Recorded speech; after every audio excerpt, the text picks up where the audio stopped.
Welcome back to UNCW Sports Extra.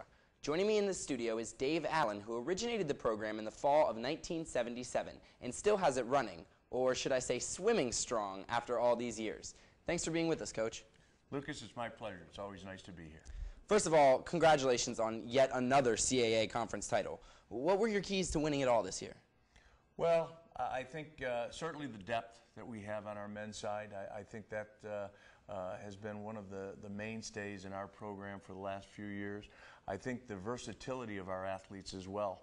We're limited to the number of athletes that we're allowed to take to the championship with 17 swimmers and 3 divers for a total of 20. And when you look at it that way, and each one is allowed to only compete in a total of 3 individual events, we had 11 of our 17 swimmers score in 3 individual events. 7 of them scored in 2 events, and 1 scored in 1 event. So there was a lot of scoring, and I think that's the type of thing that you need to have when you go to a championship like this. Coach, you talk about players like that. When you recruit, is that the type of swimmer you're looking for, versatility?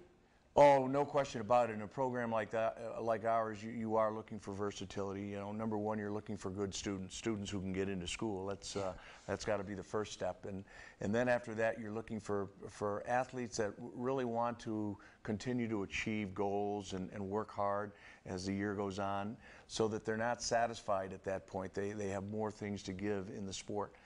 Because we're going to constantly challenge them throughout the season and do things that we hope will make them better. Coach, do you think the strong schedule you swam prepared you so well for the CAA tournament? I think so. Swimming schools, we swim a number of schools from the ACC, Virginia Tech and Florida State and Duke, and I think schools like that certainly help prepare us for the conference championship. As I always tell our guys and our girls, we want to compete against the best throughout the season, so when we get to the championship meet, they're not going to be in awe of swimming against anybody. They're going to have the attitude of been there, done that type of thing. Coach, you've had just so much success in starting this program, including 8 straight CAA conference titles. What have been the commonalities, the keys for success in this program over the past 32 years? Wow. Well, certainly I think the success that we have had, we've been very fortunate. There's no question about it. As a coach many years ago told me, if you don't have the right ponies, you better not go to the track. So I feel that we have been very fortunate in our recruiting and getting good athletes who want to work hard and continue to improve and get better. I think consistency has been something that has been very helpful too. Coach Ellington and I have been here. I've been here 32 years, I guess it is. Coach Ellington's been on board for about 25 or 26, and we now Coach DeSorbo and Coach Eiler have been with us now for 2 years, and so this has been a consistency in the program, which has really helped a great deal. You have all of your men's team back for next year, or most of it. What will it take to keep the streak alive, and do you feel some pressure to do so? Well, yes, we'll have everybody back, but as far as I'm concerned, every year is a new year, and you have to approach it that way.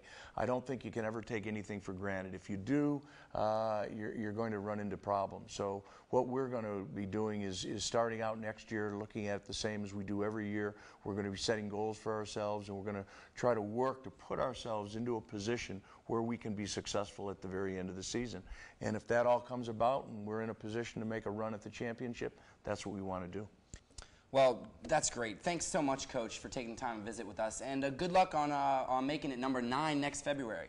Thank you, Lucas. Coming up next, being a student manager is not an easy job. Derek Q. Lewis tells us why after these messages.